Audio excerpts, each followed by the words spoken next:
Welcome again, hordoftan ammas. Barumsi keenya kanarraa kun warreen barumsa Inglifaa barateen beekne zero irraa yookiin immoo kutaa jalqabarraa warree eegaluu barbaadu. Kan baay'inaan jalqabarraa barachuu barbaannatanii keessaan karaa gareetiinis karaa akkasuma koomentiitiis nagaafachaa baatanidha. So zero irraa yookiin immoo jalqabarraa eegaluu barbaannaa Ingiliffaa kanaa jettanii yeroo baay'ee nagaafattanii so sanirratti yookiin immoo gaafii keessan kanarratti hundaa'uudhaan viidiyoolee wal faana itti fuftuu taate isiniif qopheessee jechuudha. So jalqaba namni tokko afaan yoo hin beekne akkuma ijoollee amma dhalattee jechuudha. Afaan san hin beeku yoo ta'e okay wanti inni jalqaba baruu qabu jechoota jechuudha. Jechoota inni jalqaba irratti barachuu qabutu jira. San keessaa the first 100 basic words jenneeti jechoota 100 kan nuti beekuu qabnu jennee kutaa kutaadhaan ilaaluuf deemna. San keessaa kutaan irraa kun immoo kan irratti xiyyeeffatu the first 10 basic words jechoota kurnan jalqabaa namni jalqaba irratti beekuu qabu kan jedhu ilaalla. Jechoota kana yeroo ilaallutti fakkeenyota sadii wajji yeroo ilaallu more clear nuuf ta'a jechuudha. So hanga xumura viidiyoo kanaa nu faana turtan. So waan guddaa takka akka barattan irraa nuuf dadha. Obsaan nu faana turaadha. So haa eegallu ammaan tana.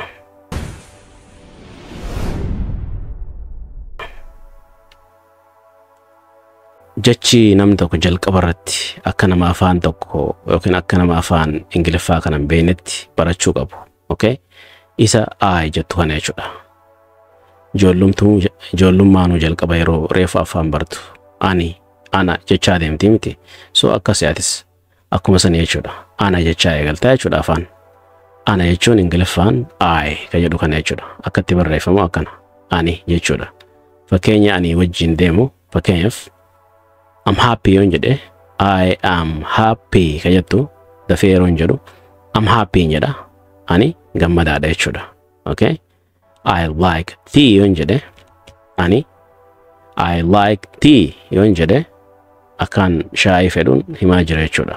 Ani jedheetiin hime like jechuun fedha tea jechuun shaayiidha.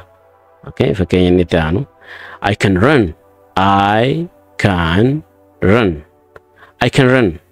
Okay? Kan jennaani I can run ani fiiguun danda'a jechuudha. Kan jechuun danda'uudha. So jecha kaanii kana akkitti jennu akkami kan I can run jennaa jechuudha. I can run hin jennu hin dheeressuun baay'eedha. So xiyyeeffannoon keenya I taatus wantoota biraas asumaanuu dubbisuu shaakalaa deemna jechuudha. So I can run ani fiiguun danda'a jechuudha. Okay? Jechi lammaffaa kan nuti baruu qabnu eegaa ana jechuu barree ati akkana ati akkasi jechuu bartaa miti. So nama biraatii waa walitti haasa'uu eegaltuuf jecha you jettu si barbaachisa. Ati jechuudha gabaamatti you jechuun. So fakkeenyaaf you are kind yoo jedhame tokko ati gaariidha. You are ka jettu yeroo gabaabsinu kam ta'a you're kind. You're kind akkasi jenna. Waan daafu akka kutaa jalqabatti isin suutaan shaakaluu dandeessu jechuudha. Viidiyoo kana dhaabaa amma danda'ametti yoo shaakaltan ammarraa bareedaa ta'a jechuudha. Fakkeenyi inni itti aanu do you understand jedha. Do you understand jennaan isa kana. Atti dubbifna baay'inaan qubee leetarii U tana baay'inaan akka atti dubbifna jechuudha Ingiliffaa keessatti. Seerri isiitis wal faana dalagamaa jira. Viidiyoon seera wantoota hanneen akkamitti dubbifna jettuuti. Okay? Kutaa lammaffarra jirra ammaan tana. So isis seenaati ilaalaadha. Playlistii kophaa qabdi isiinis. So do you understand yoo sin jedham tokko. Do you understand? Siif galaa jechuu jira jechuudha. Otuma haasawaa jirtu do you understand? Sii galaa waan jedhu jechuu jirta jechuudha. So asirratti si jedhu ati si jechuudha jechuu yuun tun. Okay? Kana laalu jirra. Fakkeenya inni xumuraa I see you. I see you. Ani maal jechuu jira? Ani si arga. Okay? I see you. Ani si arga jechuudha. Jecha sadaffaadha maali? Isa inni akkas ta'e inni akkana ta'e jecha waan deemtuuf so isa baruu qabda jechuudha itti aansitee. Okay? Akka nama afaan hin beekne tokkotti wanna ati baruu qabdu jechi inni akkana bar akkas naan jee inni akkasi inni na dhee inni maal kana baruudhaaf he kajedhu isa kajedhu baruu qabdaa jechuudha. Okay, fakkeenya muraasa. He is tall. Inni dheeraadha yookiin immoo he is short. Amma asirratti he is tall kajedhu yeroo akkana dubbisurra he's tall. He's tall. Yeroo gabaabsinu akkas tahaa kajedhu yaanni isaa isin eegalaa adeemu ammarraa. So he's tall. He's tall jennaan jechuudha. He is tall jechuudha. He's tall jennaani inni dheeraadha. Kun immoo he runs fast. He runs fast. Inni saffisaan fiiga. Asirratti kuni verbiidha. Verbii fiiguu jettu yookiin kan gocha agarsiistudha. He waan jenneef essi tana asit daballe ka jedhus yaanni isaa xiqqoo haa isinii dhufu ammaan tanarraa. He jennaan odoo bakka he jettu tana zeefaa. Okay, mataa himaa kana odoo plural goone yookiin mudanuu goone he run maali they run jenneetuma dhiifna essittiin dabalu sababa he fi she yoo dhuftu pronounin he fi she fi it jettu yoo dhuftu yeroo hunda verbiin itti aanee dhufu kan akka runii kun essi dabalatee dhufaa jechuudha. So he runs fast. Inni saffisaan fiiga. Dafnee akkami jenna? He runs fast. He runs fast. Okay, inni saffisaan fiiga. I know him. I know him jennu mitire. Akka seera dubbisatti kee fi ennin wal maddii yoo dhufan keen hin dubbattu. Know hin jennu. Akka jecha ni jettuuti jechuudha.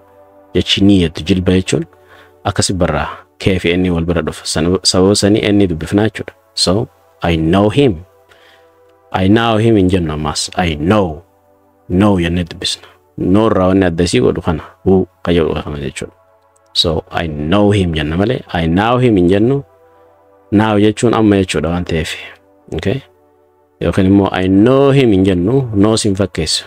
I know. Afaan keenya zero ta'a jechuudha. Hidhiin teenya yeroo jecha no jettu kana jennutti jechuudha. So I know him. Ani isa nan beekaa jechuudha.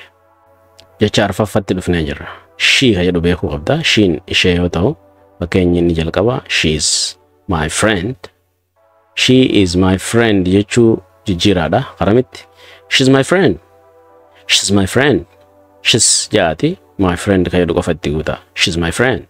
Isheen hiriyaa kooti. Lamra she likes apples.